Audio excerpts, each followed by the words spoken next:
In my previous video, I discussed the Germanic tribes, medieval architecture, and the 19th century literary movement that all became known as Gothic. In this video, I will be discussing the actual Goth subculture in the music, fashion, and clubs that spawned from it. The year is 1979. Inspired by musicians such as The Doors, David Bowie, and the Velvet Underground, some bands sought to break out of the punk scene with a new sound that borrowed from the more experimental nature of art rock. Post-punk was beginning to develop into a new genre. This same year, Bauhaus released their first EP, Bela Lugosi's Dead. The EP had a far darker tone compared to other punk and post-punk bands at the time, inspiring many to follow suit.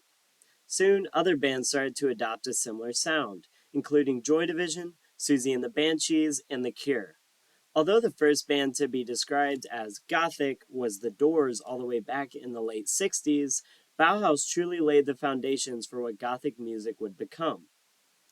Before I move on, it is important to clarify that Goth music is not one genre, but multiple genres that all share certain characteristics. All of the bands that I have just named fall under a genre known as post-punk, but it's not the only Goth genre. There is also Gothic rock, Gothic metal, dark wave, death rock, industrial, neo-folk, dream pop. The list goes on and on. What brought these various genres together was the use of dark imagery, moody atmospheres, synthesizers, and/or a strong reliance on bass.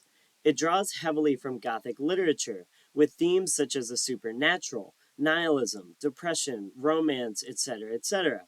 Its dark music and atmosphere would also manifest itself in a similar manner with Gothic fashion, of which Susie Sue pioneered with her vampiric take on punk fashion, hair, and makeup. Gothic fashion would further expand through the style of Robert Smith, the lead singer of The Cure. Robert Smith would wear lipstick and eyeliner, a practice which was and still is not common for men, even in the alternative world of the time.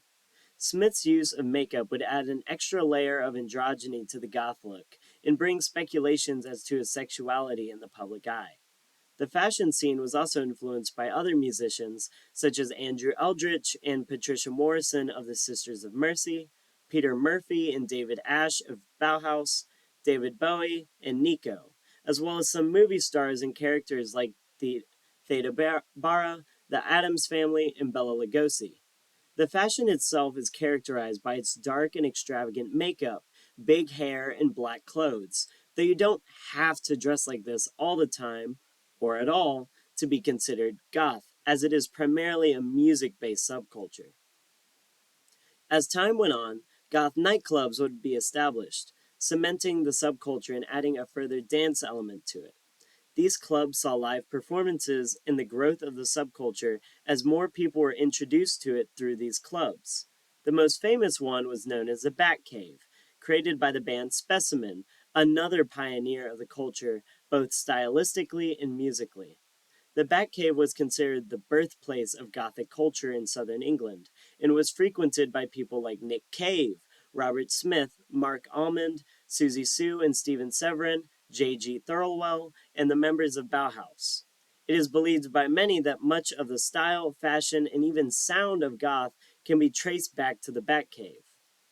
Gothic culture would remain popular throughout the 80s and would continue to influence popular culture into the 21st century.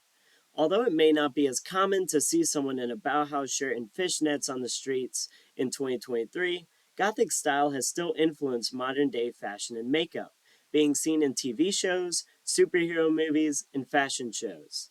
The music itself has had a surprisingly large influence on contemporary indie and alternative rock, as well as some subgenres of metal, modern electronic, and even rap music.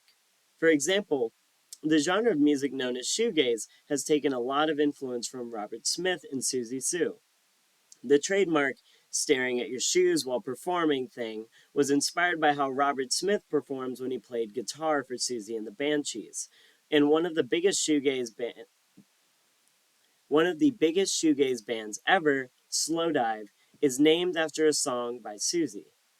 It has also taken musical influence from The Cure's Pornography album, specifically the song 100 Years. The subculture in its music, fashion, and philosophy have lived on, in spite of it not in spite of, if not because of, the changing of time. Now, I've talked a lot about the music of Goth, but now I think it's time to give a list of bands to check out. So here's a relatively short list of introductory Goth genres and bands, starting with post-punk and goth rock. This is the first genre I mentioned and probably the most well-known. Bands include Bauhaus, The Cure, Joy Division, Sisters of Mercy, and Susie and the Banshees. Now, Darkwave.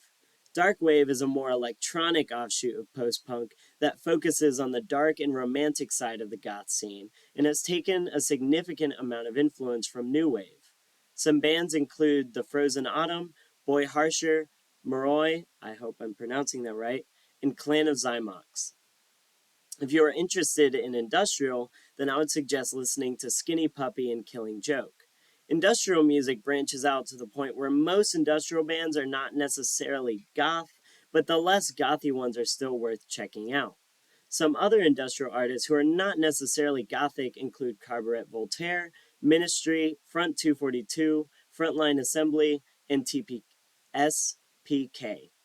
A lot of these bands have some fairly not safe for work names, so I'll just let y'all explore the ones I didn't list on your own. Dream pop.